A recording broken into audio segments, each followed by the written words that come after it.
did not meet the needs of all students. In particular, there were vulnerable groups, students of color, students with disabilities, English language learners, and students who came from low-income households. So it's not to say that there were some students that were not succeeding. There were students succeeding in the current system, but there were also some students who were being left behind.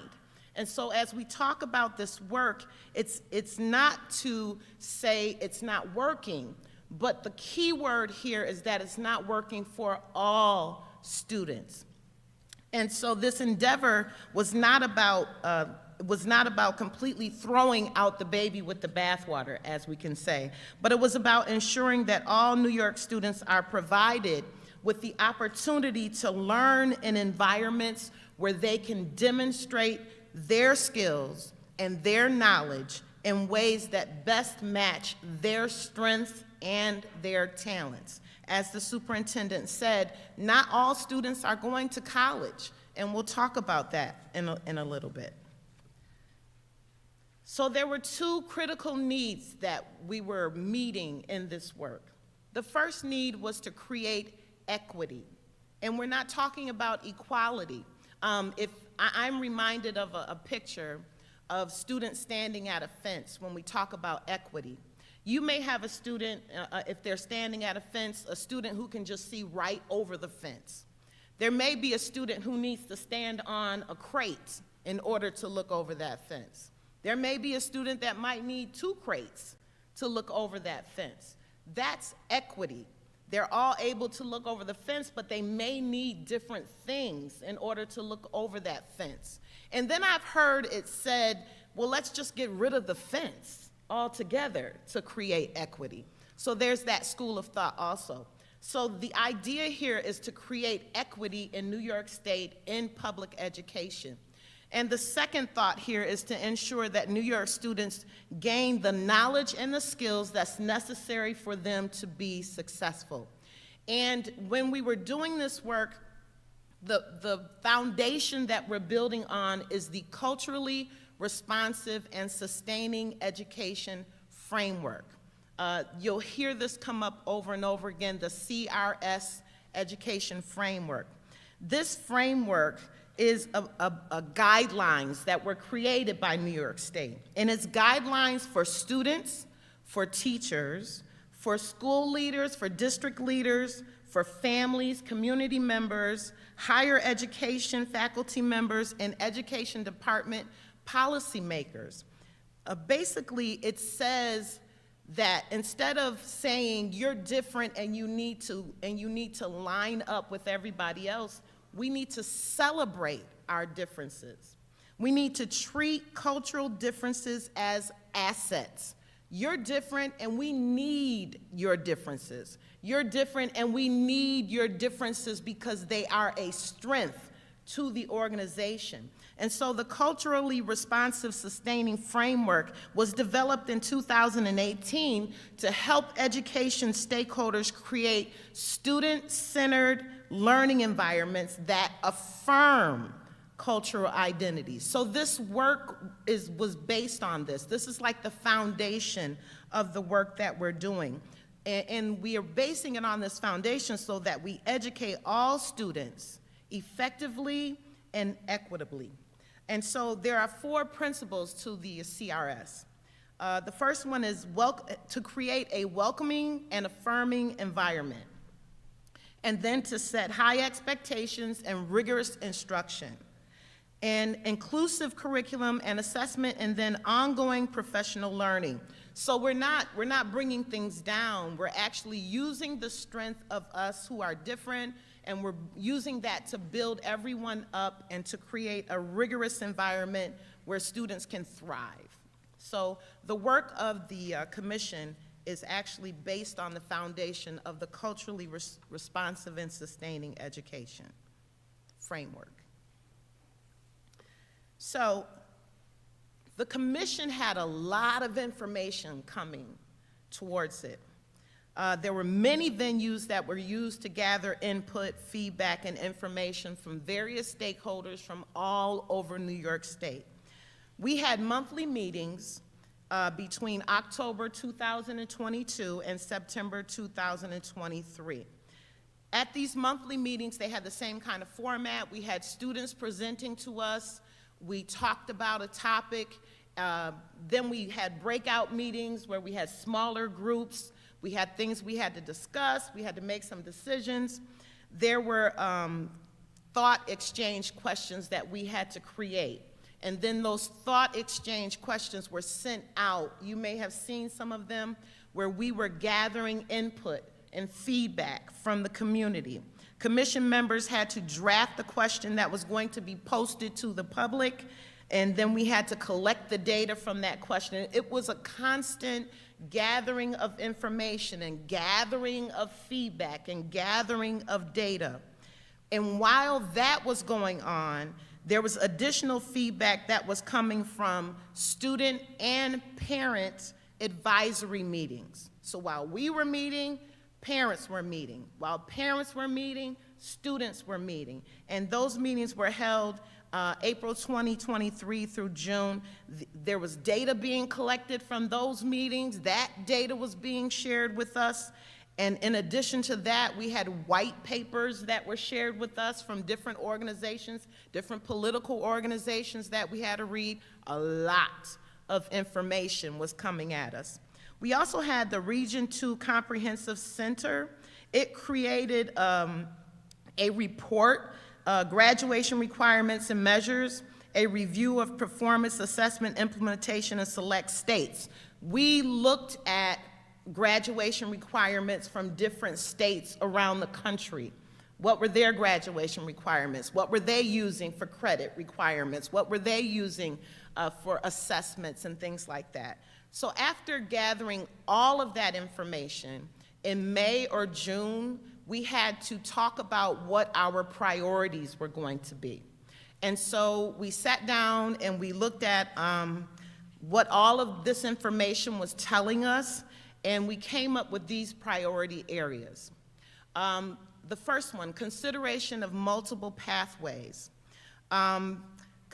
Multiple pathways leading to one diploma. And we knew that when we talked about creating just one diploma, that there was going to be some pushback about having just one diploma. I want to hand to you, this is the New York State diploma requirements as they stand as of June 2022. So we have about 9 counselors at Niagara Falls High School, and for the over 2,000 students that are there and the different situations that those students are in, for every single student, they have to take into consideration each situation for each student and try to figure out what each student needs in order to graduate. So I want to hand this out to you, and I want you to take a second to look at it and consider yourself a counselor at Niagara Falls High School and what you would have to consider. You know, I like your example, and I'll steal it, and I might credit you with it. But I like your example of the fence and the boxes or crates. And I think, metaphorically, what the fence will do for me when I use your example, Cynthia, is if we didn't have the fence, then those people that say we're lowering the standards would be correct. But the fence, in my metaphorical understanding of it, is the way to keep the rigor high.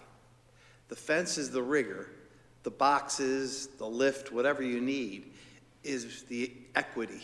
Yes. So, I mean, you painted a really good picture of this. But if you took the fence away, then those people that are saying, oh, they're just getting rid of these standards, they're dumbing them down, they're making them easier, would be true. But the fence is the rigor to keep things very intentionally strong so the kids achieve. So yes. I really appreciate that metaphor. Yes. So the multiple pathways leading to one diploma, as you can see by looking at the requirements, there are a lot of different things that you have to know in order to know what to do with students who need to graduate. There are exemptions to consider. If you're a special ed student, if you're a student with a disability, and you need to be excused from a second language, there are things to consider. If you are going for an advanced designation, there are things to consider. If you are trying to get an appeal, there are things to consider. There are pathways that we have to look at. There are so many nuances that you have to consider. So we talked about going to one diploma, and the idea here is to keep it clear and simple. To keep it clear and simple. A rigorous, equitable pathway.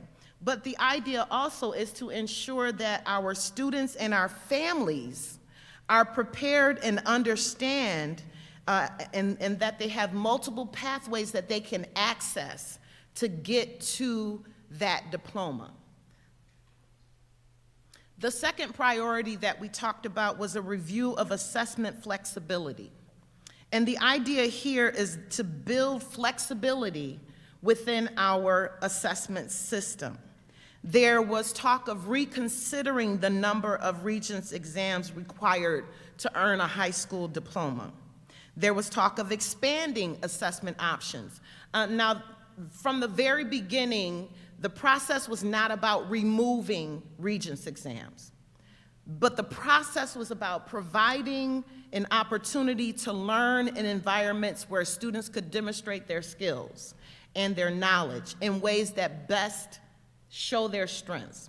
So maybe we modify, or maybe we drop Regents exam requirements, or as we are doing right now, maybe we provide project-based assessments, or portfolio-based assessments, or hands-on projects, or maybe mastery projects, or things like that. So those are things that are being considered.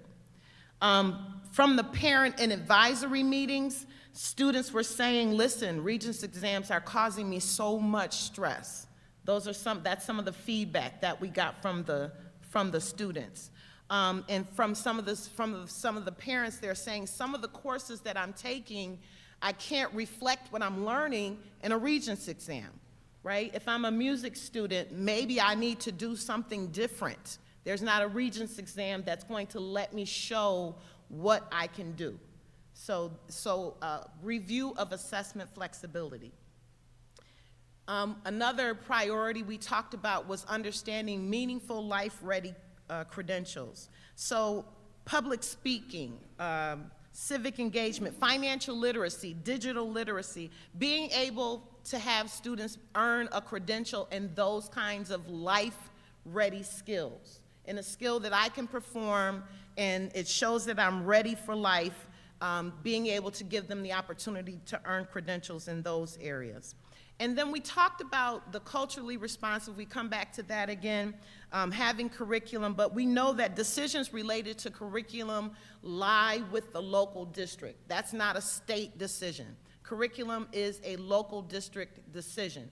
But we talked about having that last priority actually be embedded in the other three, but it became a fourth priority, but it's still very important that culturally responsive curriculum, instruction, and assessment is a part of the priorities.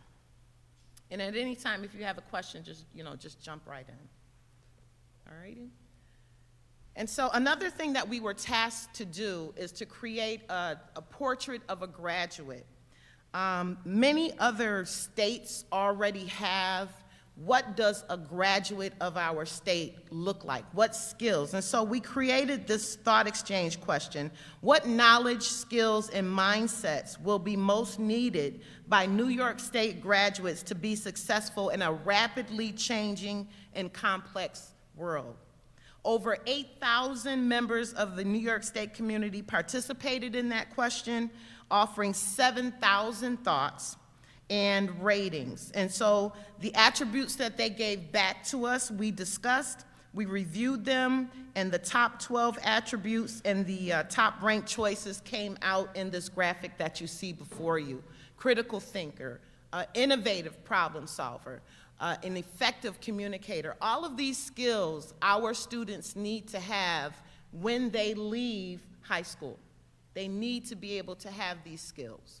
And social emotional competence is another one. You need to be able to have not just an IQ, but an EQ.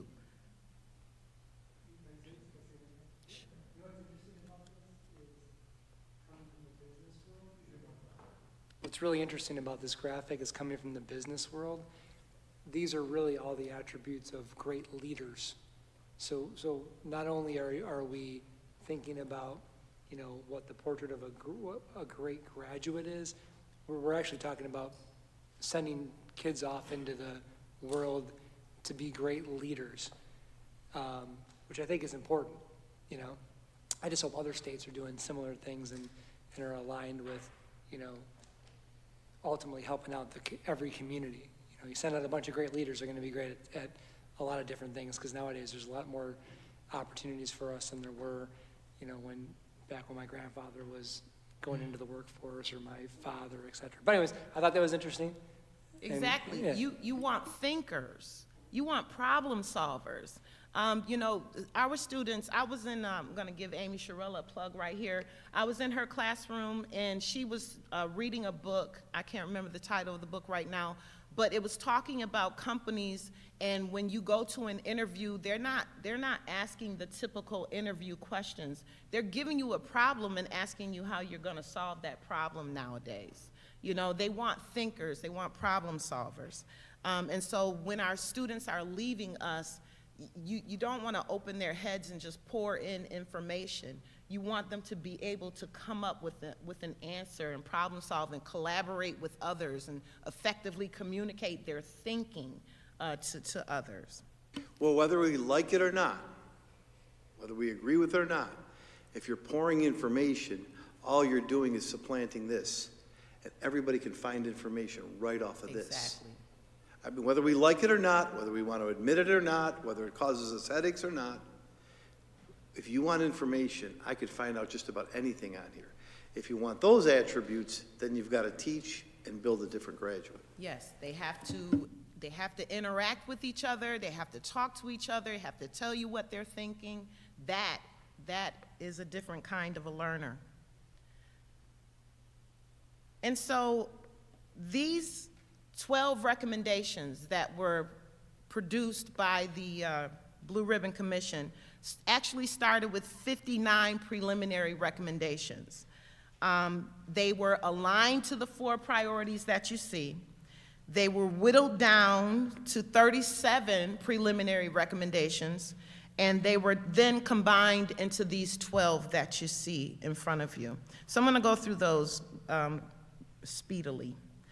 The first one says to replace the 3 diploma types with 1 diploma. We've talked about that, with the option to add seals and endorsements. And so for each one, I just want to talk a little bit about where we are as far as Niagara Falls High School. And I can tell you we are in a very good place, as Mr. Laurie said, with Niagara Falls High School.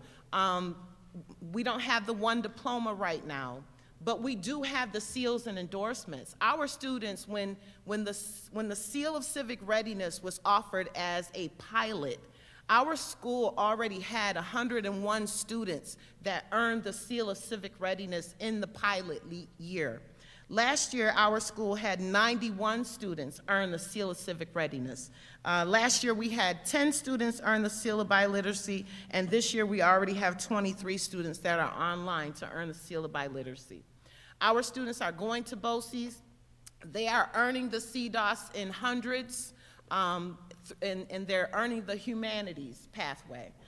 So our students are doing very well with earning seals and endorsements at Niagara Falls High School already.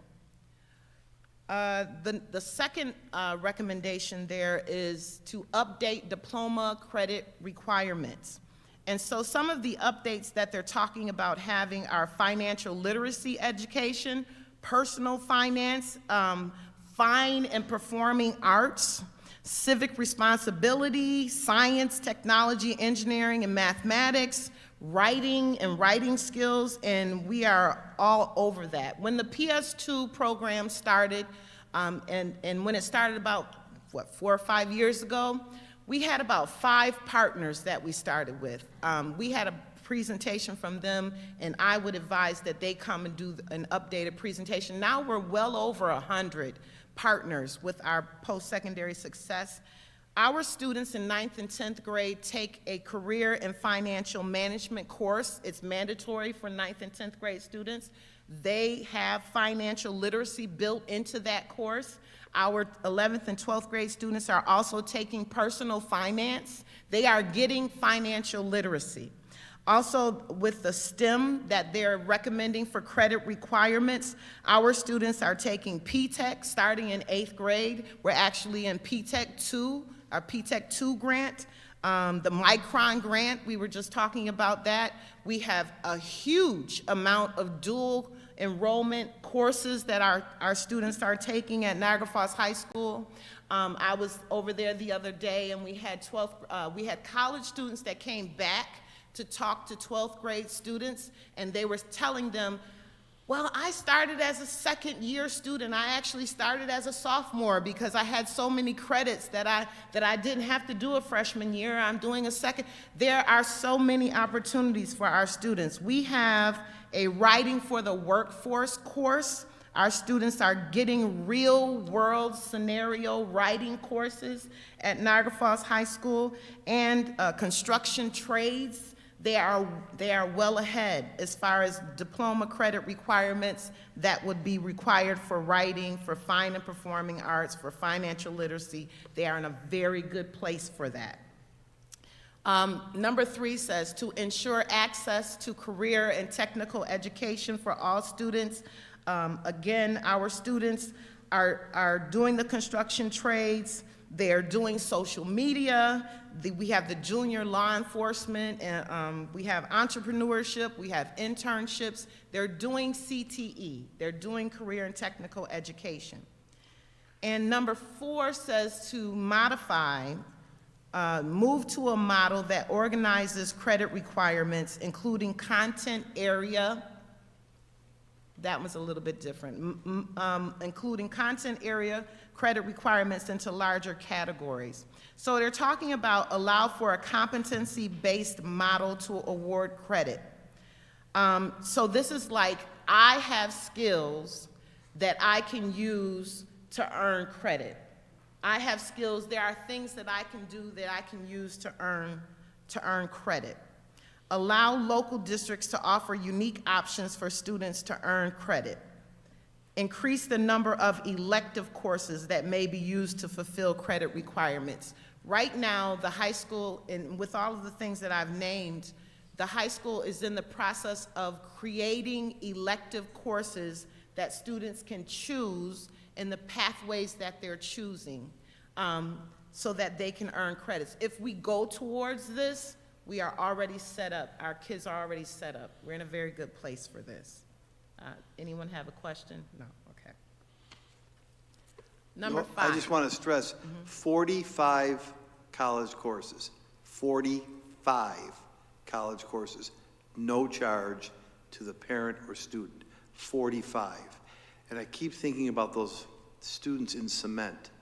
Wouldn't it be nice if you were going to become a bricklayer or a tradesman or woman to be able to pour those 2 slabs of cement next to high school, have to figure out all the angles, the amount of cement to mix, the water to add to it, and use that to be judged as an assessment, as opposed to sitting down for a test, paper and pencil test, in a large auditorium, hoping you get 20 questions right, and the state curves it up to a 65, and then saying you're ready to graduate. Just think about that juxtaposition.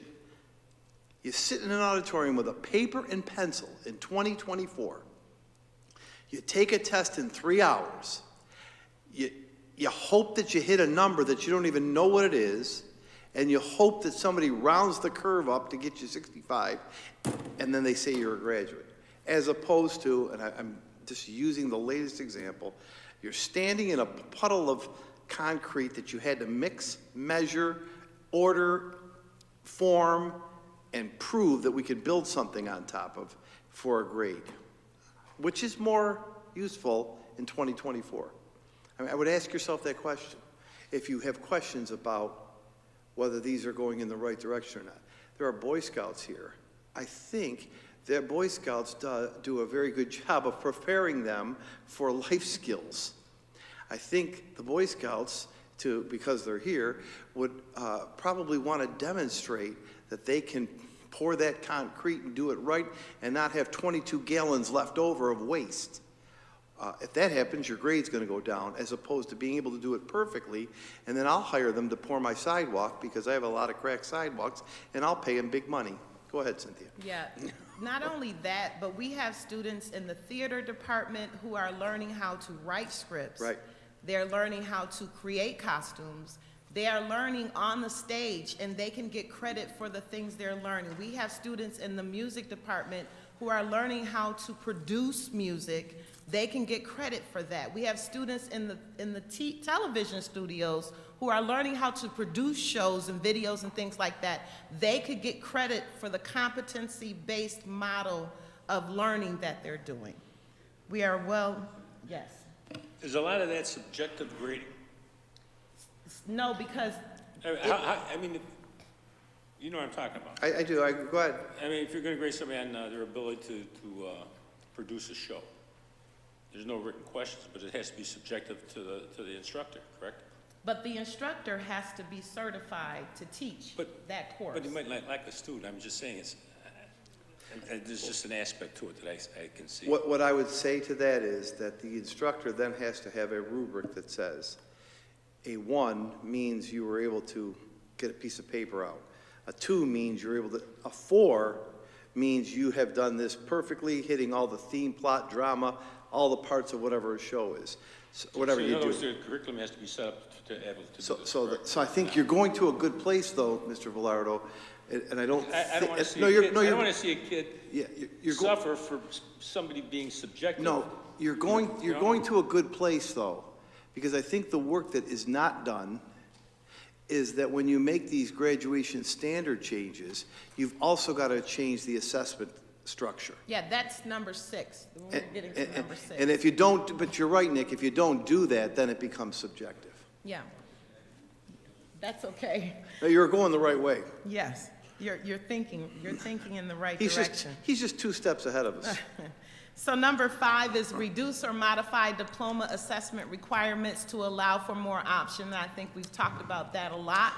And number 6, as Mr. Velardo is alluding to, create state-developed rubric or performance-based assessments allowed as an option to satisfy assessment requirements. So the state would develop rubrics for those performance assessments. And those rubrics would have to be, as I said, developed by folks who are trained professionally in order to develop those rubrics. So it wouldn't just be a free-for-all for that, yes. And so in relation to that, our 8th grade students we're going towards the performance-based assessment model already. Our 8th grade students are starting to do the capstone project. We're starting to talk about performance-based assessments in the middle school level, and it's working its way up again into the high school level with the SEALs. Number 7, create options to tailor graduation requirements for students with unique circumstances. And with this, create options to tailor graduation requirements, our students are learning how to use a program called Zello. And they're learning that in their CFM courses, and that program is helping them to own their learning. They are looking at their course selections, what they're choosing for their course selections. They are understanding what Regents exams they have to pass, what courses they're picking. They're picking their pathways as they go through 9th, 10th, 11th, and 12th grade. So they're going to understand what's required of them as they go through high school. Number 8, provide opportunities for exemptions for certain students. So we talked about in the commission that there are students with significant cognitive disabilities. We have functional life skills students. And they, of course, they don't have to pass Regents exams. They do have the New York State alternate assessment that they work on. But there are also students who have major life events and extenuating circumstances like medical conditions. There are students who have the death of a family member that happens, and they can't focus when you have a parent that dies, you know, when it's time to take a Regents exam, and you can't focus on that. So they may need an exemption from an assessment requirement. Number 9, regulatory changes to allow the discretion to confer high school degrees posthumously. So if a student passes away, God forbid, you're allowed to confer a degree upon them. And then number 10, adding the CRSC instruction to teacher preparation programs. Our high school students, I sat in a course where our high school students are taking multicultural education, they're taking disability awareness. I sat in a course and I asked the students, why are you taking this course? They said, we're learning how to be teachers. They've already decided, I'm going to be a teacher, that's why I'm taking this course, I'm going in that pathway. So the commission is recommending that the culturally responsive sustaining education becomes a practice and part of teacher preparation. Number 8, provide opportunities for exemptions for certain students. Number 11, require professional development plans to include those practices. And number 12, review and revise the New York Learning Standards. And again, better align them with college and career expectations. One of the things that the students were saying when they came back to the high school is time management. There are courses that can be built to help students to pay attention to their time management skills, soft skills. As Mr. Laurie said, that cell phone's not going away, but they need to learn to put it away when it's time to put it away, and they need to learn that when you're on the job, you're on the job. They need to learn those kinds of things also. And so as we move along from the recommendations, there were some other additional considerations that the commission gave to the State Department. We talked about renewing a commitment to literacy in all forms, financial literacy, digital literacy. We talked about the fact that funding to local school districts must be equitable. There are some places where money is overflowing and that these things can be put in place. And then there are some places where they don't have access to all of the things that I'm talking about. We're fortunate in that we have a great relationship with Niagara University and UB and all of those schools that we have, but there are some places that don't. And we talked about advocacy and education to all stakeholders. We talked about to consider when these requirements are going to be reevaluated. If we're going to put them in place, let's not just do what we did before, put them in place and never come back and look at them. Let's reevaluate, on purpose, and then consider and plan now for how the department is going to evaluate the impact of these proposed changes. And then we need to engage higher education. We had the president from SUNY Cobleskill involved here. We had higher education involved, engage providers of professional learning. And this one was near and dear to me, decouple the timeline to graduate from credit attainment. Some students need longer. You know, accountability, they look at accountability in 4 years, in 5 years, in 6 years. You can't put that on a kid's back. You know, life happens. Sometimes a kid needs 6 years. I was here when Mrs. Villarda was talking about whether or not we have a kid stay in school until they're 17. And as a parent who had kids in the district, if my son decided at 16 that he's done with school, and then he goes out there in the community and does something, I'm accountable for him. But I can't make him go to school if he's done at 16, you know? So there has to be a decoupling. If it takes that long, then it takes that long. If a kid can get done in 3 years, good. But if a kid needs a little bit longer, then they need a little bit longer. Yeah, this one's very dear to my heart, too, because it says, we're going to publish your 4-year and only 4-year graduation rate, and we're going to compare your communities, and it sounds like I'm being defensive, but what difference does it make if I take 5 years, you take 6 years, and he takes 3 years? They all got to the same place. No, that should be all counted and factored into one graduation rate, no matter when it happens. Right. So I really applaud this bullet point. Yeah, I pushed for that one. That was me. We'll right? call that Cynthia's bullet Yeah, point. that's my All bullet right. point right there. Don't give up on it. Okay, and then my last slide here. So next steps, because this is what everybody wants to know. The next steps, according to Angelique Johnson Dingle, who is a phenomenal lady, is to develop proposed guidance, programmatic and regulatory changes to address these goals and priorities. They're still collecting feedback.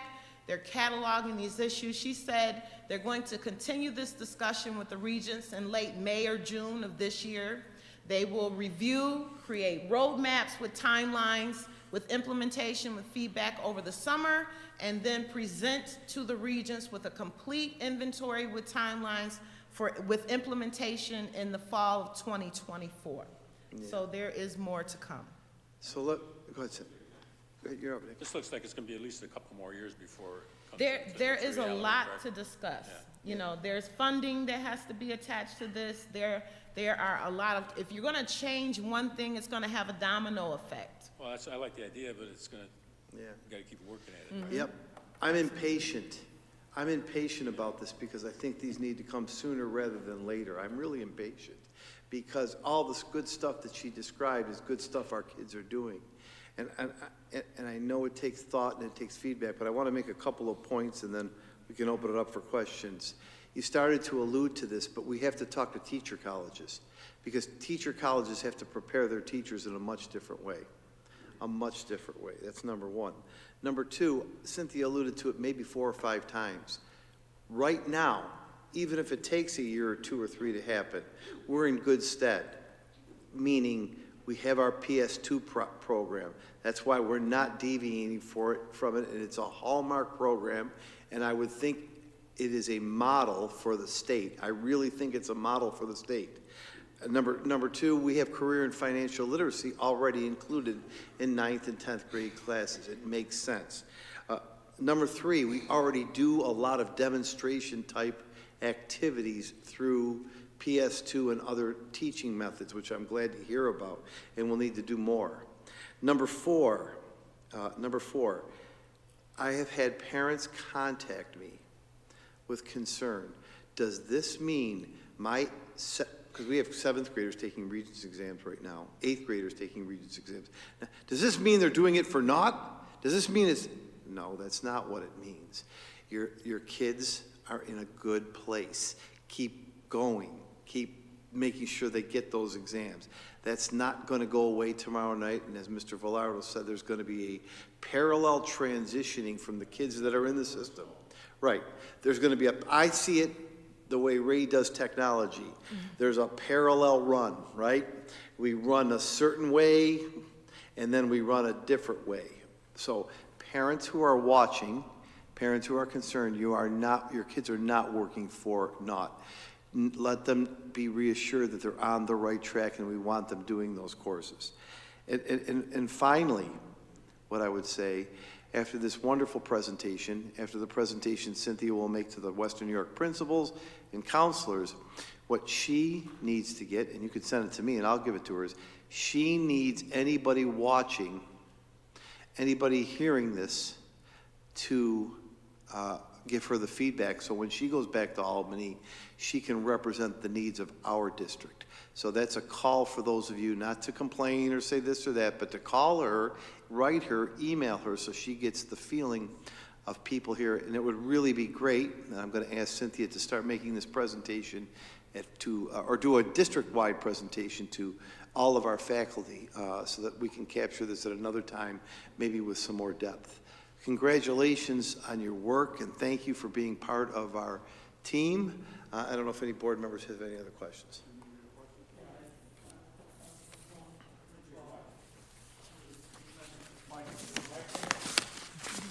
Hi, Mike. I'll say it again. was a tremendous presentation. Thank you. I didn't see in there, I guess, some of the needs of the special ed students. Is that going to be addressed? So For example, I'm just going to say that, I mean, to take a child who's technically in 7th grade, reading on a 2nd grade level, is never going to be able to achieve with someone reading on a 7th grade level. And we fought that till I cried. I mean, that's how far it goes back. Our kids just suffered for 3 hours and sat there in a chair because they were done writing the one sentence or two that they could do within the first 10 minutes. So when we talked about the 4 priorities, Right, the consideration of multiple pathways, right. the review of assessment flexibility, I didn't mention special ed specifically, but I did say that the reason why we talked about looking at this was so that all students would have what they could use to show their strength, so that they would be able to demonstrate their talent and their strength. All students. That includes the students with disabilities. That includes the special ed. That includes the ELL students. That includes the students who just transferred in from another country. There were Blue Ribbon Commission members there who came specifically to talk about students with disabilities. What they were saying is, these students who have disabilities are sitting in these Regents exams, and they have accommodations, but these tests are hard for them, and that it's challenging for them, and that they need something else that's going to allow them to show what they're able to do. So when I said that students, maybe they need a performance-based assessment, maybe they need a portfolio-based assessment, maybe they need something else where they can demonstrate what they're able to do. I'm talking about those students as well. It really lies in the assessment that hasn't been developed yet as a way to demonstrate their competency. Yes. They're met at their level.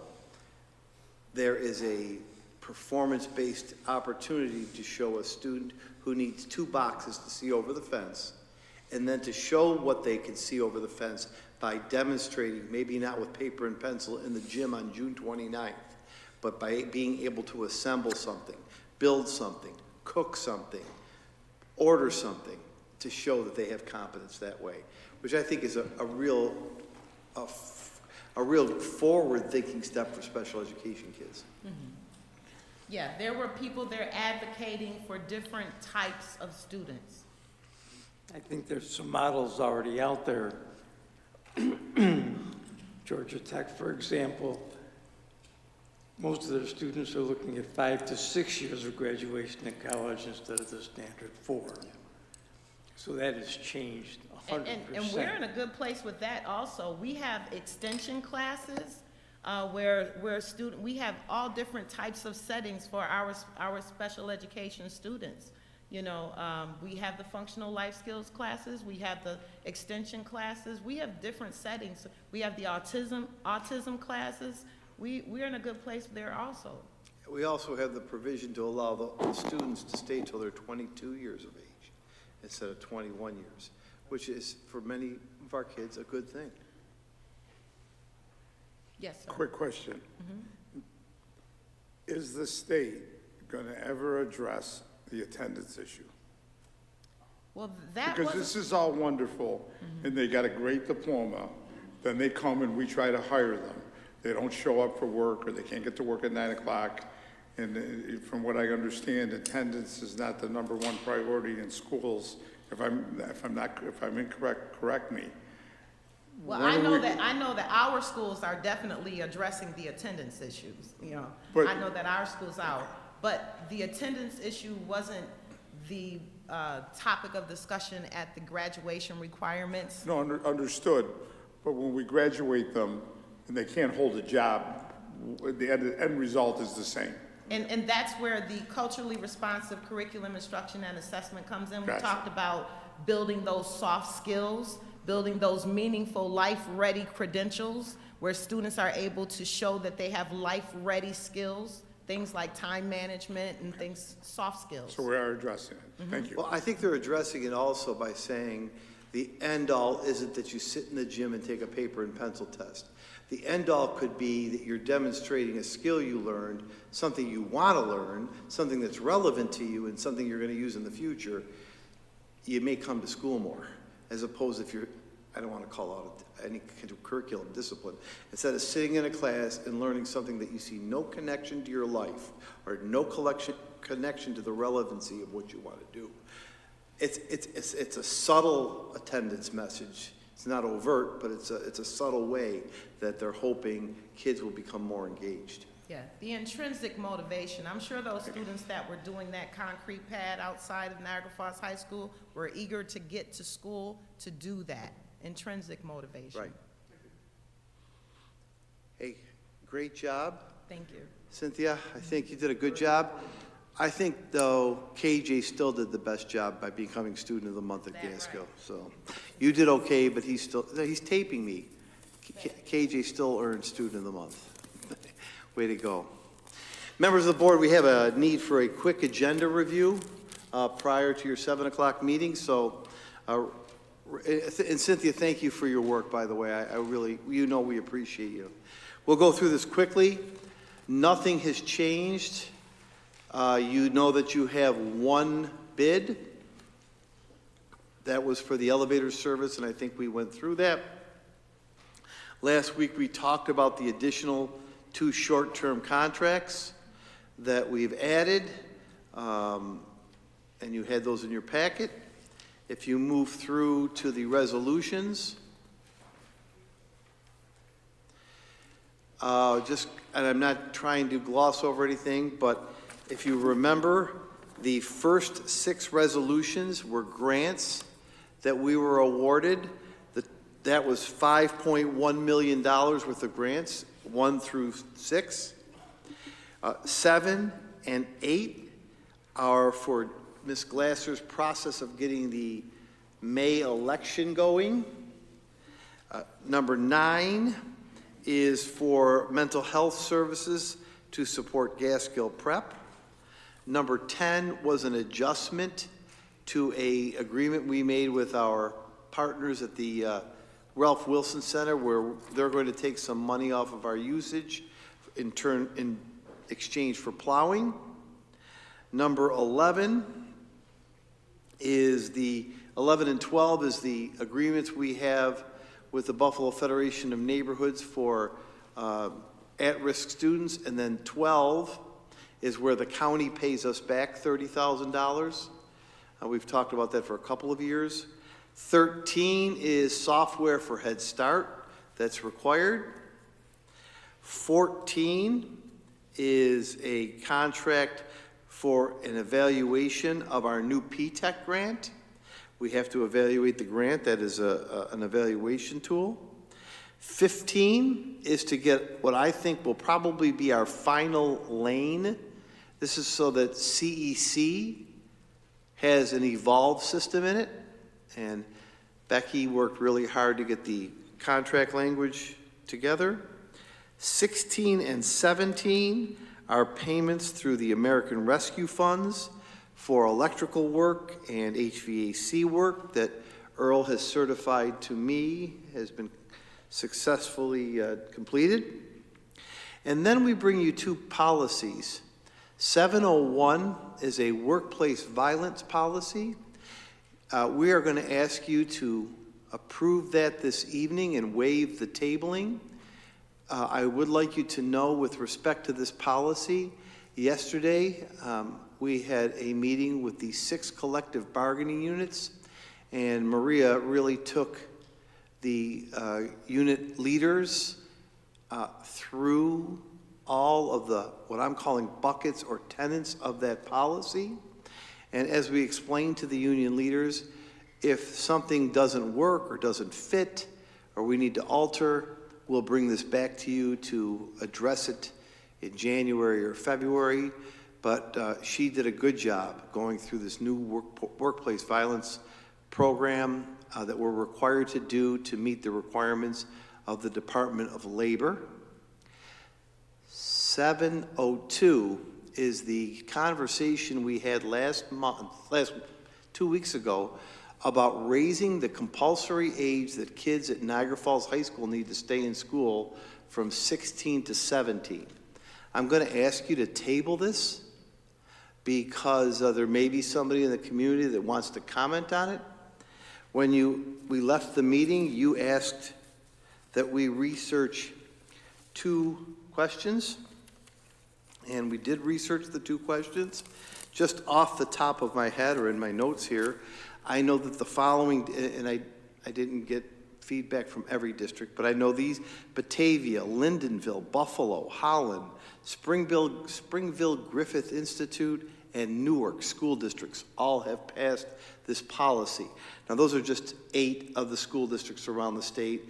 I reached out to just colleagues in small city areas in Western New York that I knew, and upon adoption of the policy, it becomes effective unless you state in the policy you want this to begin September 1st or December 1st or whenever. I believe those were the 2 questions that you had. So I would ask you to table that policy. It is a change. We would be one of maybe a dozen or so districts across the state that's done this. I have taken the recommendation of the high school administrative team in putting this forth. And if there was somebody in the community watching this and he or she or they didn't feel it was right, they'd have time to come to the board and articulate their concerns. We have the normal communication schedule, and then there is those are the 2 board meeting dates in 2024 in January. Those are the resolutions and policies we have for you. Maria, do you have any addendums to the personnel report? Yes, Would you like to come forward? if you'd like me to, but because they've seen them. If you don't mind.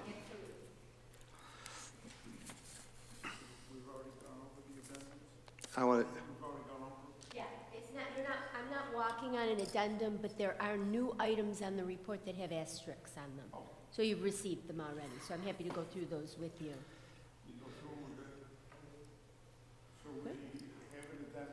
There's no addendum. They're additions that we sent you. Correct. Yes. Okay. Maria, thank you, and thanks. Members of the board, we have about 20 minutes or so.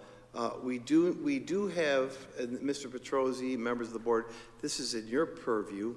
We do have a need for an executive session, and we could start it now or not. That's your call, board members. Let me give you the reasons and rationale, if you wouldn't mind, so that you know why we are asking for this. We're asking for this executive session for one reason. It is for personnel matters which may lead to the demotion, discipline, suspension, dismissal, or removal of a person or persons. We won't be taking any action on that, but we do want to give you a complete update on matters that involve the possible demotion, discipline, suspension, dismissal, or removal of persons. That's the reason why. Motion, please. Thank you, Rob. Thank you, Jimmy. All in favor? Opposed? Thank you. Clara? Yes. Okay, Clara, we'll pick you up in the other room. Okay. Thank you. We're good, Mrs. Dunn. I have you here. Okay. I'm still here. So we'll 7 o'clock.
of the United States of America and to the republic for which it stands, one nation, under God, indivisible, with liberty and justice for all. And we will have a prayer by Mr. Consemi. We promise to listen to children, communicate with children, teach children right from wrong, and become good role models. Spend time with and pay attention to all of our children. Educate in mind, body, and soul. Work to provide a stable life for these children. Pray for and see the good in all the children. Vote for children to ensure them a fair opportunity. Speak out for all children and their needs is our job. Amen. Thank you, Jim. Judy, would you call the roll, please? Sure. Mr. Bass? Present. Mr. Bilson? Here. Mr. Consemi? Yes. Mr. Capizzi? Mrs. Dunn? Here. Mr. Kudella is excused. Mr. Pareto? Oh, yeah. Mr. Velardo? And Mr. Petrosi? Here. 8 present. Clara, I am going to assume each of these votes, you are a yes. If you are not, please let it be known, and I will stop and we will correct it. Otherwise, we will have to wait for the delay on each one. So we'll assume Okay. you're all yays, and you will That's correct fine. me at any time if you're a nay, and you will also let Judy know. Perfect. Okay. Oral communications. Anyone in the audience would like to address the board? And I do have one on agenda items. Dr. Gregory Schultz on polling sites, 3 minutes. I'll let you know, 2.5 minutes, so you can sum up at 30 seconds. Please, the podium, state your name and address for us, for the record. Good evening, everyone. Good evening. My name is Dr. Tina Gregory Schultz, Candlewood Drive in Lockport, lived in Niagara Falls forever. Excuse me, I just have one question with regard to the polling sites. I wanted to know if CalFIS was a part of the polling site, one of the polling sites, or no? Yes? Is CalFIS School one of the polling sites? I can tell you CalFIS is not a polling site. I can tell you, if it's all right with the board, that I reply, that we use the same polling sites as the county. CalFIS has not been a polling site for the county in recent memory, probably was long ago. But for us to deviate from a county site would then probably create confusion as well among the voters. Yeah, I So, understand. I understand. I wanted to make clear as to whether or not it was a part of the polling issue, mainly because CalFIS in this community they have well over 1,400 people that live in that community. They have to go elsewhere to, I think, Doris Jones or, yes, St. John, thank you, or over to the VFW. None of them are in ready walking distance. I would hope, my reason for being here is hoping that the district, knowing that it's important to have everyone participate in this political process, to participate in voting, could advocate for that community to see. I don't know if you have to contact the county to see about making CalFIS a polling site so that those who live right there, there's the beloved community. They have over 215 units, at least an average of 3 people per household. And then you have the rest of the community, Virginia, Tennessee, Calumet, all of that area, and these people where they have to walk or find a ride, and most of them, from conversations, just rather not. They just rather not. So we don't want to disenfranchise them. So if there is some way that the board could somehow put in a word to have that site reinstated, because I know they used to vote there when I was a child. I remember people being in our building, our school, voting. So see if there's some way that the district can take care of that, or at least put it to the county. Doctor, quick question. I hear you loud and clear, but I think I think they pick the polling sites by the number of people that go vote in a polling site. Is Calfus a better spot than St. John's AME? Because I'm concerned that they might say, yeah, we'll put your Calfus, but we'll take St. John AME out. So do we create the same problem? No, we would not create the same problem, because the people at St. John, this is a totally different population over there. Right, but they'll have to walk they'll have to go to Calfus. You follow my question? I don't think we'll get two. I think we'll get one. They may move it. That's what I'm afraid of. Does that create the same problem for St. John AME? I would hope it would not, if they were looking at it rationally, to look at the, trying to make sure they employ the entire community, then they would not eliminate St. John just because you have better and more access at another location with a different population. No, but I understand what you're saying, but I think when they develop polling sites, they say there's, and I'm just using a number, there's 4,000 in this site, 4,000 in that site, 4,000. And if we add Calfus, that means St. John's one might not have 4,000, might only have 2,000. Or they might just move the polling site. I know what you're saying. You want to add a polling site. Correct. Well, we can always send a letter to the county. It's county. We follow the county's. If you don't follow the county's polling sites, it's a nightmare. Yeah, I understand that. Yeah, so I think, and I appreciate your understanding of that. You know, my colleagues, they have no problem sending a letter. Go ahead, Tony, you got a question? 10 years ago, all the schools were in the polling sites. Every school had a polling site, because I ran that year, that's why I remember. So what had happened was all of our schools had it, and then a whole big group of folks from the St. John's AME neighborhoods came, and they were complaining that they were disenfranchised. So then we elected that night to go to the approved county sites, and then that's where we're at today. But 10 years ago, we did vote there, and we voted at all of our schools. We opened our doors, and you know what I mean? So, but they were worried that they couldn't vote at Spolino Towers or Roble Towers or the VFW, and then, you know what I'm trying to say? And then they actually, these folks marched on us, so we said, okay, we're gonna go to the county sites, which opened up way more sites than before, because it was just how many schools? And they thought that they were disenfranchised, so understand totally what you're saying. Mr. President, may I comment? Of course. After January, on or around January 10th, Ms. Glasser and I have an appointment scheduled to meet with the 2 county elections inspectors. Now, the intent of that meeting was not for your issue.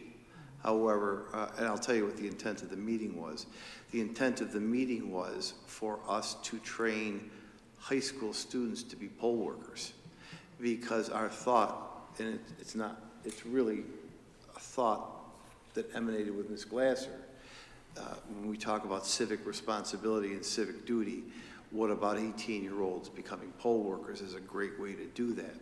What I would say is, if it's okay with the board, when Ms. Glasser and I meet with the county inspectors, that we'll bring this issue forward and give you an answer.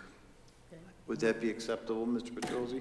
Colleagues, Nick, Rob, Jim, Earl? I'm sorry. I said, when I have a meeting, Judy and I are having a meeting in June regarding, the topic wasn't Ms. Schultz's topic. The topic was to see if we can't recruit 18-year-old high school students to be poll workers. But as another agenda item.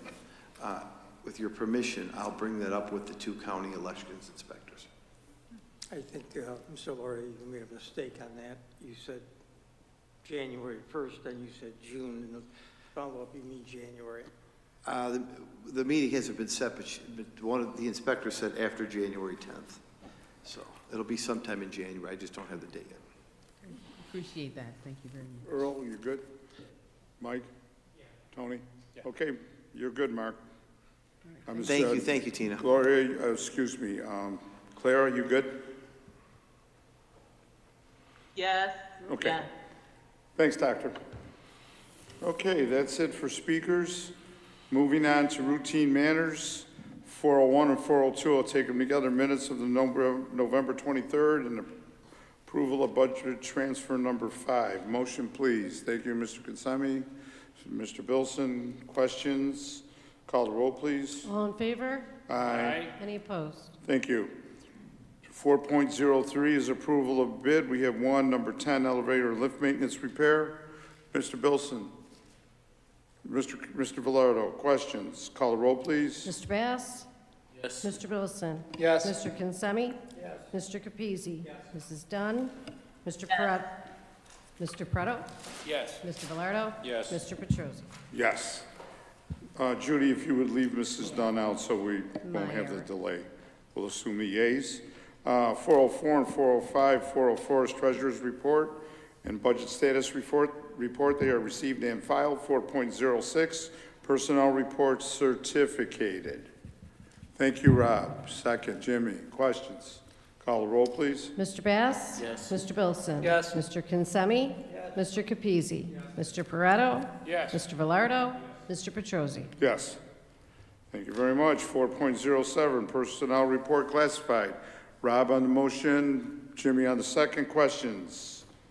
Call the roll, please. Mr. Bass? Yes. Mr. Bilson? Yes. Mr. Consemi? Yes. Mr. Capizzi? Yes. Mr. Pareto? Yes. Mr. Velardo? Yes. Mr. Petrosi? Yes. Thank you. Thank you very much. 408, 409 are the committees from special ed and the report from preschool special ed. Motion, please.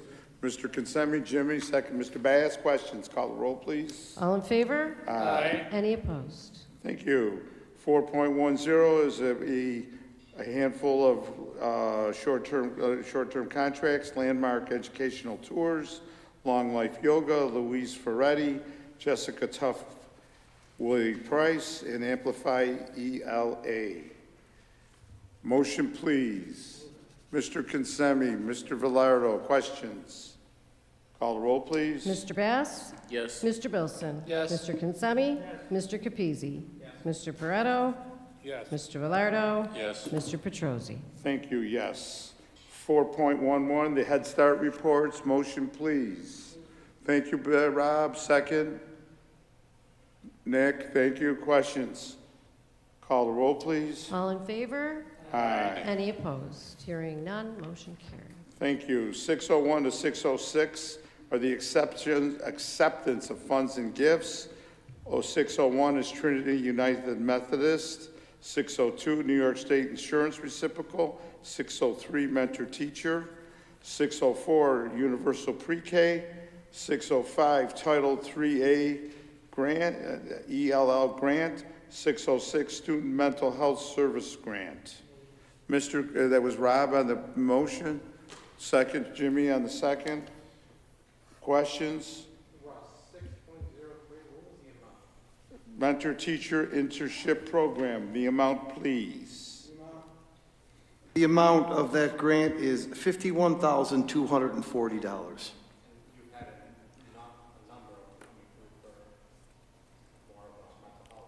Yes, the mental health one, I'm sorry if that one's $750,000. Yep. You're welcome. Further questions? Call the roll, please. Mr. Bass? Yes. Mr. Bilson? Yes. Mr. Consemi? Yes. Mr. Capizzi? Yes. Mr. Pareto? Yes. Mr. Velardo? Yes. Mr. Petrosi? Yes. Motion's carried. Thank you. 607 and 608 we'll take together, are related to the election, and I believe 607 is dividing us into the 21 election districts following the county, as we were just discussing. And 608 is the approval of the school election procedures. Rob? Second, Tony? Questions? Call the roll, please. Mr. Bass? Yes. Mr. Wilson? Yes. Mr. Consemi? Yes. Mr. Capizzi? Yes. Mr. Pareto? Yes. Mr. Velardo? Yes. Mr. Petrosi? Yes. Thank you very much. 609 is 615, where you have various contracts. 609, Verizon Health Services. 610, the Niagara Community Center. That was a revised contract. 6.11, Buffalo Federation Neighborhood Centers. 612, Department of Social Services. 613, Child Plus software that's needed for our Head Start and Early Head Start. 6.14 is via evaluation, and 6.15 is Evolve Technologies for the new lane that we are requesting. Move. Motion was Tony, second Nick.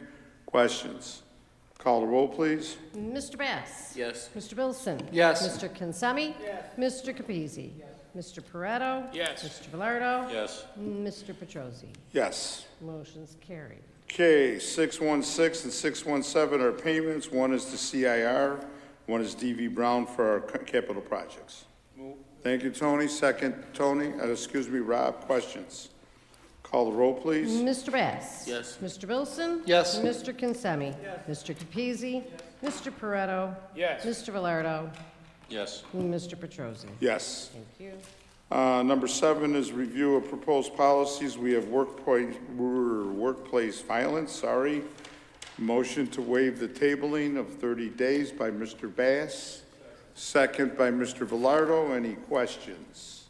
No, there's no questions on the table. Call the roll. All in favor? Aye. Any opposed? Tabling waived. Thank you. Now the vote on the workplace violence, 7.01 as written. I have Tony on the motion, second Mr. Velardo. Questions? Call the roll. We're voting on it. We are voting on it. We took it off the table. We waived the tabling. We are now voting on it. We're not reviewing it. You want to question, you could ask your. If I may comment, there is a date of January 4th that we are required to have this to have this passed by. We don't have a meeting in the interim. I'm asking you to waive the tabling, approve it tonight, and if there's modifications, we'll bring it back to you after we've met with the collective bargaining units. But I would like to ask you to vote on this evening to at least get this on the record. Okay, so I think we had a motion and a second. Judy, am I correct? You're correct. I appreciate that. Any more questions? Call the roll. Mr. Bass? Yes. Mr. Wilson? Yes. Mr. Consemi? Thank you for the superintendent clarifying that for me. Yes. Mr. Capizzi? Yes. Mr. Pareto? Yes. Mr. Velardo? Yes. And Mr. Petrosi? Yes. Policy adopted. Thank you very much.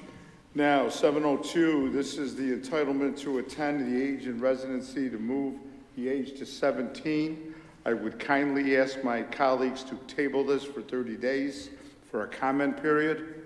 Thank you, Mr. Pilson, and then Mr. Velardo on the table. I'll call the roll, please. Mr. Bass? Yes. Mr. Wilson? Yes. Mr. Consemi? Yes. Mr. Capizzi? Mr. Pareto? Yes. Mr. Velardo? Yes. Mr. Petrosi? Yes. Motion tabled. And just a quick comment for the public. We kind of went through these a little quickly, but we've been working on it for the last month or so, some cases month and a half. I just wanted to let you know due diligence has been done on each and every item. Oral communications on non-agenda, you have one? You do, okay. She got up there pretty fast. Take your time. I do have a couple of speakers on non-agenda items, and we have Dr. Tina Gregory Schultz again. Come on up. And this is on the reading program, ma'am. And on deck is Mr. Michael Barksdale. 3 minutes, I'll let you know 30 seconds. Good evening again. So, Good evening. Do I need to give my address and everything again? All right. I'm good, All right. thank you. Good. I'm here as founder and CEO of a group called the Niagara Community Education Group. And I'm here also with, oh, he's not here yet, Mr. Michael Barksdale, who is also an executive officer. And we're here as advocates for the parents that are in our group, the parents and community members who are represented in our group. Our members are mainly people who feel disenfranchised, who feel disconnected from what's going on in the community and different things, different services. The mission of the Niagara Community Education Group is to give voice to these folk who feel disenfranchised, to empower them through education, to empower them in advocacy for their own health care, to empower them in political processes, in employment, and also in directing the education of their children and family members. The reason why I'm here tonight, and the reason why Mr. Barksdale is here also, is about speaking on their behalf with regard to their education concerns. The group, and every meeting that we've had, has an issue with their children's reading level. Their children cannot read, not up to the standard that should be for them at their grade levels. Their complaint is, how do we help our children learn to read? Who's going to help us, and what can we do differently? I know Miss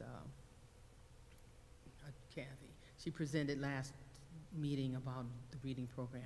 It's something that's been in process for many years, the same process, but it's not effective. It's not as effective as it should be, as it could be. There was a report. This conversation was planned a month ago, but there was a report that came out today in the Buffalo News about the scores, the reading scores. It's nothing that, it should not have been a surprise. It is not a surprise, but many parents are surprised. Our scores are at 30% proficiency, 29% proficiency. They are, so out of 100 students, we have maybe 30 students that are reading at level or less than that for reading and math. We are doing a lot, but something needs to change. Something needs to be different. When we compare ourselves to like districts, they're in the same boat. Maybe one or two are doing a little better, but we need to have a conversation with them to find out what it is that they're doing. Our group, the Niagara Community Education Group, we're not here to complain. We're not here to just voice, make noise, but we're here to offer some ideas. So that's what we're here to do. We're going to have a discussion about what we found might be an option for the district to investigate and maybe move forward with regard to moving our children from being basically functionally illiterate when you're only 30% or less proficient. We need to move them out of that space. So I'm going to have my colleague, Mr. Barksdale, address that right now. Thank you, Doctor. Mr. Barksdale, name and address for the record, please. Thank you, sir. Okay. Michael V. Barksdale of 2217 Independence Avenue here in the great city of Niagara Falls, New York. Good evening, distinguished board members, superintendent, administrators. Thank you for this opportunity to come before you and share what I want to say is on my heart. Dr. Schultz, my cousin, presented this concern, and it really grabbed my heart about the children, because I'm a proud product of the Niagara Falls City School District. I went to 95th Street School, which became Geraldine J. Mann, Gaskill Junior High, and Trot Vocational High School. I also attended Niagara University, so I know what this area is capable of doing. I'm a strong believer where the word says to raise up a child in the way they should go, and when they're old, they will not depart far from it.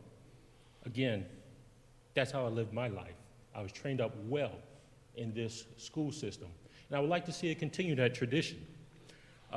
Dr. Schultz and our team, Niagara Community Education Group, are here as a team, but I mean it in the acronym of together, everyone achieves more. I was taught many years ago by Chief Master Sergeant Ernie Sanchez. He said, never bring a problem without a solution. So therefore, we're here to present a solution, not the solution, but a solution, something for us to begin to work on. One of those will be Mr. Kareem Weaver. We worked with Superintendent Lowry to bring him here in February to have a discussion. A little background on Mr. Weaver. He is an award-winning educator, administrator, and advocate who is championing the literacy cause in America. He is the vice president of the Oakland NAACP and chair of the organization's education committee.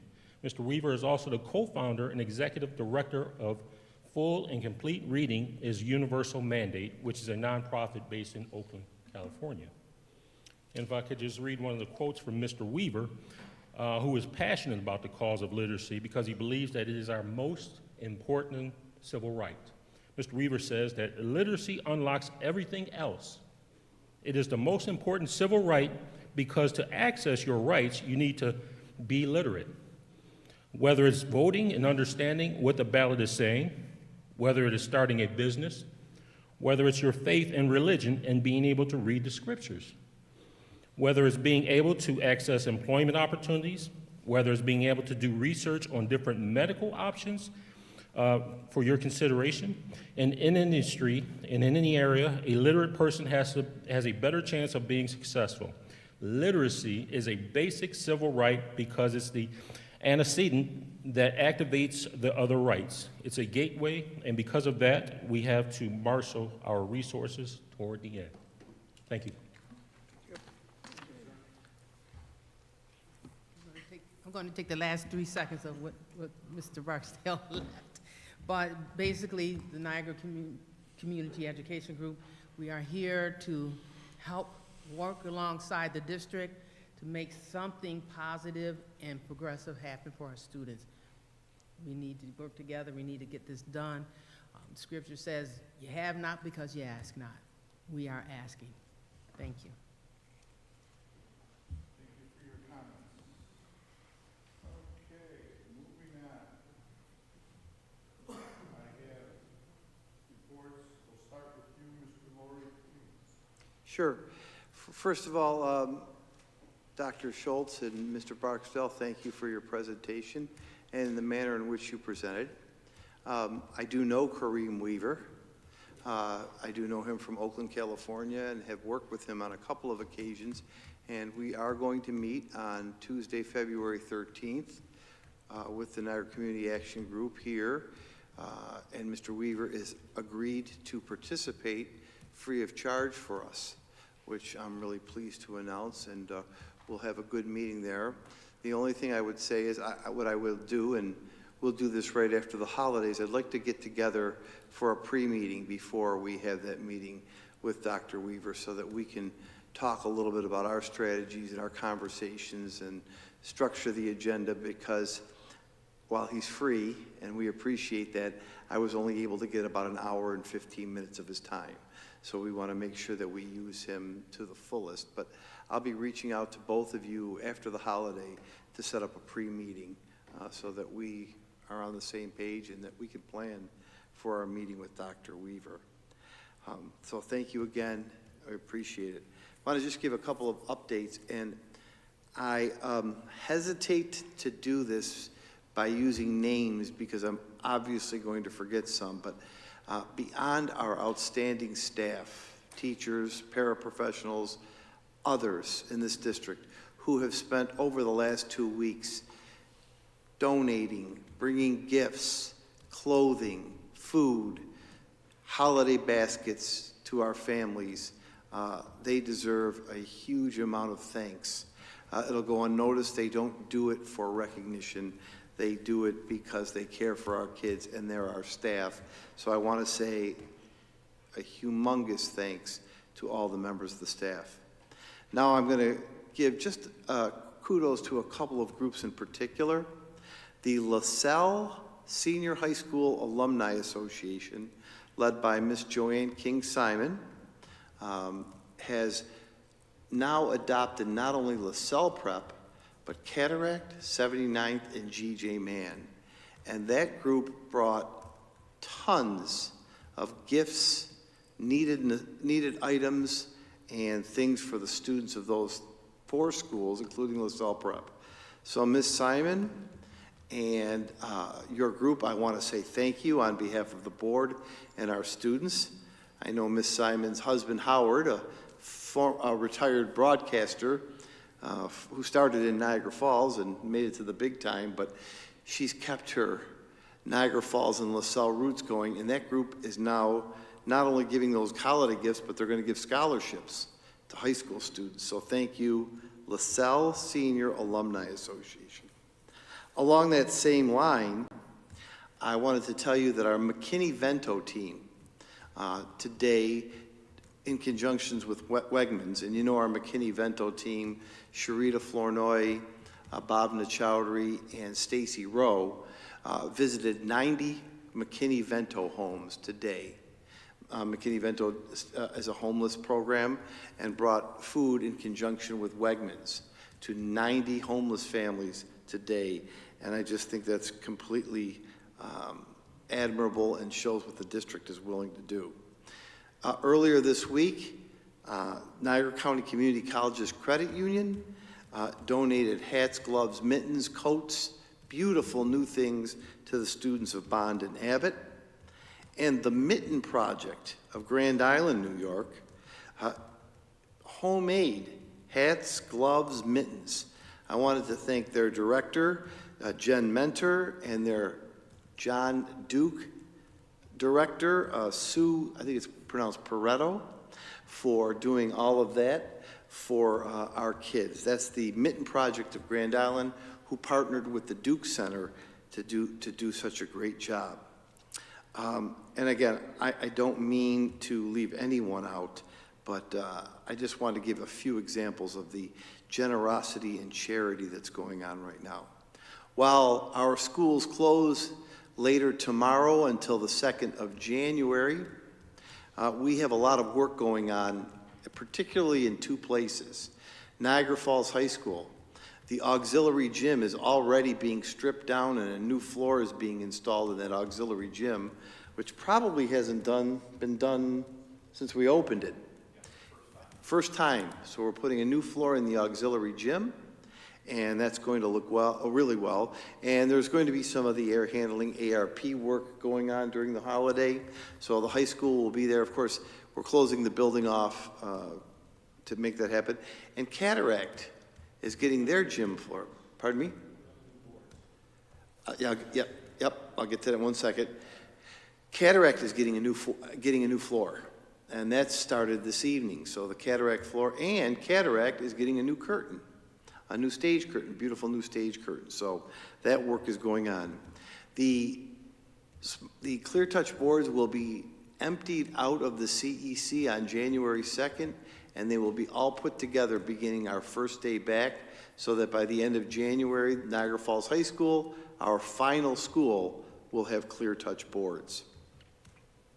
I want to stay in the vein of the month of January, but before I do that, I want to, again, the governor announced this week, and we already knew this, the governor announced teacher residency grants.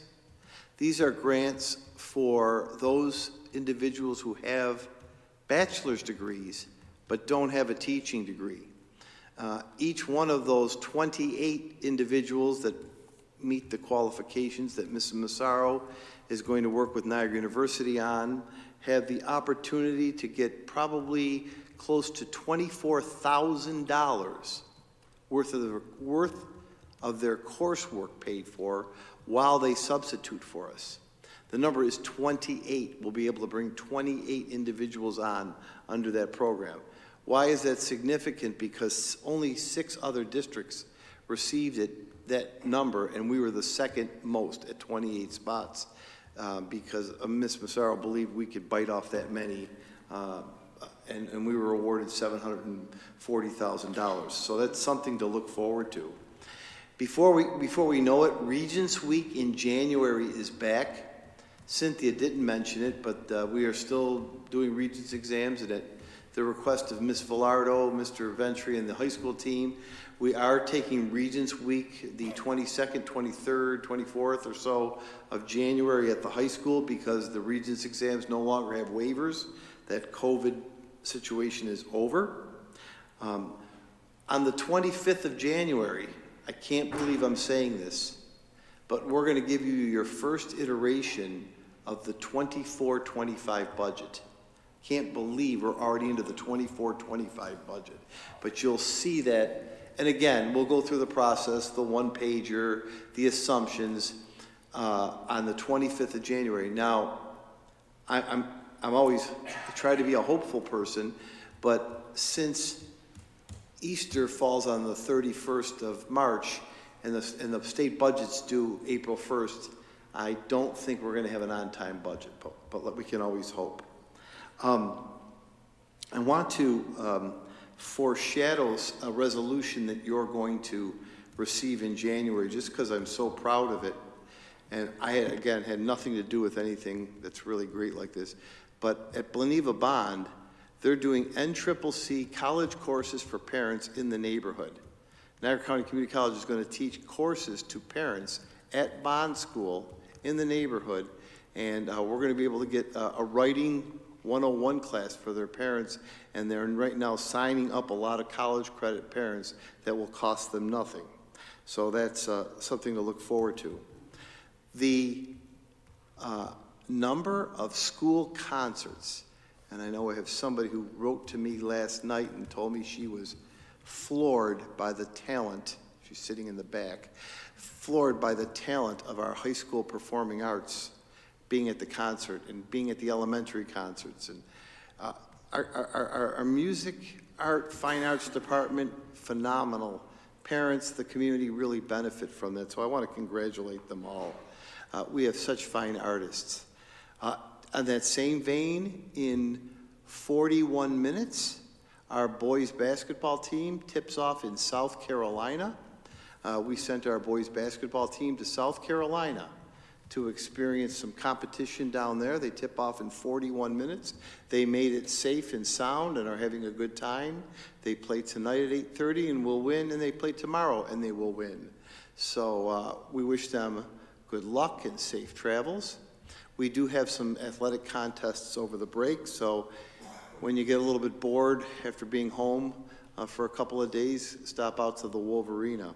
Also foreshadowing January 13th, the Harlem Wizards will be in our auditorium at Niagara Falls High School, and that'll be a great time for all of our young kids and older kids, and they're playing against a team of staff members. I've heard that Mr. Ventry is the starting point guard, so I'm really betting on the Wizards. He was a former member of the Washington Generals, if any of you remember the Washington Generals. He did play. Did you play for the Generals? Yes. Yeah, so you might want to, just to see Ventry perform, you may want to go out there. I'm kidding, obviously. He was on the Washington Generals bowling team. Finally. I thought he played with Dr. J. It's tough to dribble a bowling. Finally, I want to wish our staff, our students, our family, our community, as we kind of unofficially close the first semester, a relaxing, happy, safe, healthy Christmas, Kwanzaa, New Year, holiday, whatever you celebrate. I wish them all the best. And I say to this board that operates always with decorum, dignity, and honor on behalf of the students, thank you for all you do. We appreciate you very much. That is all that I have. I do want to mention that we are not concluded with executive session. It was not ended. We'll need to go back, but we will not be taking any action as we leave. Thank you very much. Thanks, Mark. Jimmy. I just want to wish everybody happy holiday and a healthy holiday. And just a little expression from the Italian families. Family means everything. Try to remember that. Amen. Thanks, Jim. Rob? I was just going to wish everybody a happy holidays. However, I'm going to take a moment and I want to just address the speakers for a minute, because you brought up something that I'm in a leadership and mentorship group, and we were just talking about, I have 5 kids in the district, and we were talking about social media and the digital transformation that's happened over the years. And actually, I'm going to use notes because I just went through and we just walked through a bunch of notes, but specific to decline in reading scores that you were discussing, right? Things that we were talking about, because I think you mentioned, don't bring problems, bring solutions, or something like that, right? So I'm speaking as a parent, not as a board member. I'm not Mr. Laurie, I'm not the superintendent, I'm not Mr. Corella. I don't handle the curriculum, so I'm gonna leave some of that stuff that we talked about outside of school board, but things like, digital distractions, right? That, to me, that's one of the number ones, right? The rise in digital media, smartphones, tablets, social media, may have reduced the time and attention that children are dedicating to reading, right? That's one. Number 2, pandemic impact. We're still facing an impact with the pandemic. It disrupted traditional learning, environments, methods, potentially impacting literacy development due to less in-person instruction. And I think we're still struggling with that, right? We're doing a great job as a district to get past that, and I'm proud of that. Parental involvement. I know that I'm heavily focused with my wife on making sure that our kids are putting the extra time, energy, and effort in to do that. And again, screen time versus book reading. Sorry to bore the board members if you're upset that Bilson's talking, but I think this is important as a parent. I'm with you on this, but I think we do a good job as a district, I have to be honest with you, because my kids come home and I feel like they're getting a great education, but these are things that we have to talk about. Screen time versus book reading. That increased screen time is really devastating to children's development. That's my personal opinion, especially when it comes to reading scores. But then, solutions and not, problems. I think you got to integrate technology wisely, professional development for anybody involved with educating children, whether it's at home or in schools, personalized learning approaches, again, reducing screen time, innovative libraries in the community that are up with the times. But just, I was thinking back to the 1970s and 1980s, and you got to be careful about how you compare decades, right? But, that could potentially have been the height of education pre-digital times, but a really cool topic, and it's something that I, as a parent, think about. I think we're doing a great job as a district. I think any district could do better, but I think a lot of those things are unfortunately out of our control, and we just have to figure out ways in 2024 and beyond as a country to get better.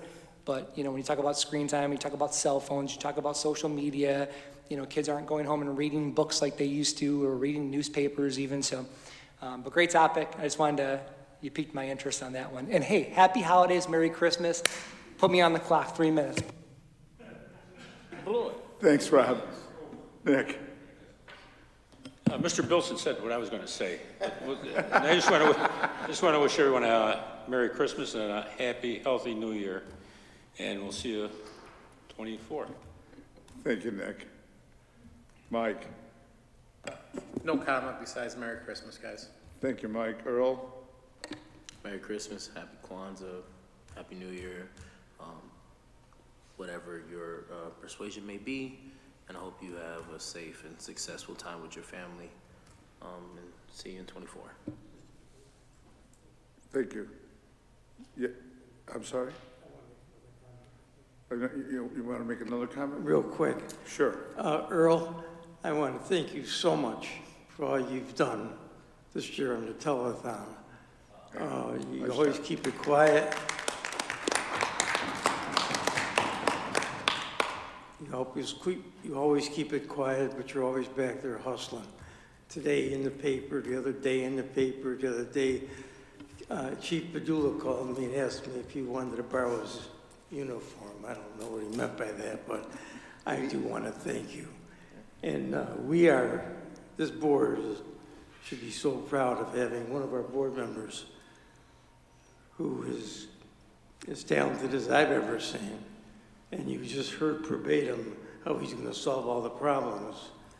Rob wrote a beautiful song that was nominated for this year, right?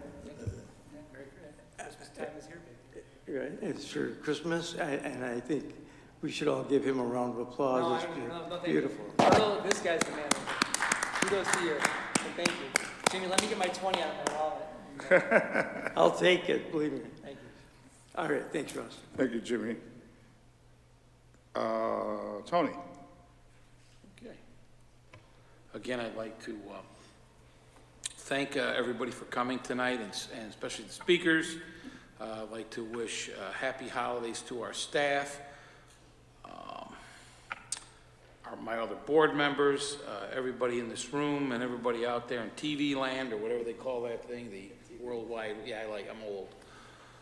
But again, I'd like to, happy holidays to everybody. Please be safe,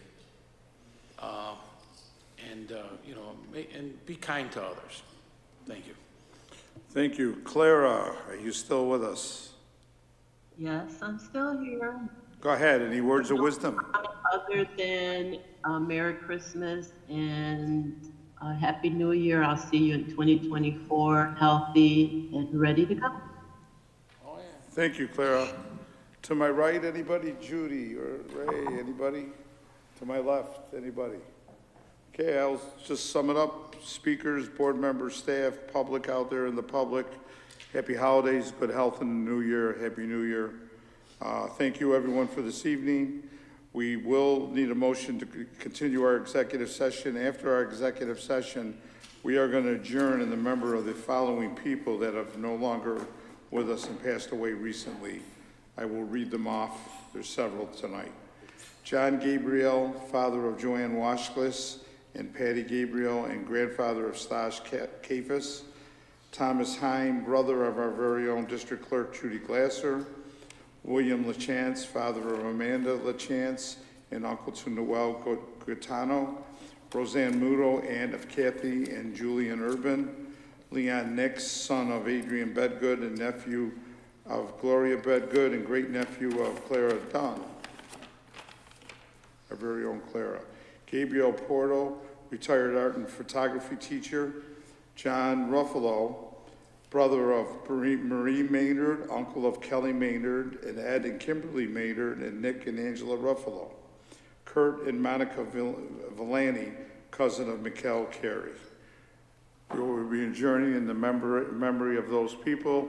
Right now, I need a motion to continue executive session. Move it. Member Jimmy, second by Rob. All in favor? Yeah. Aye. Opposed? Thank you. Good night, everybody.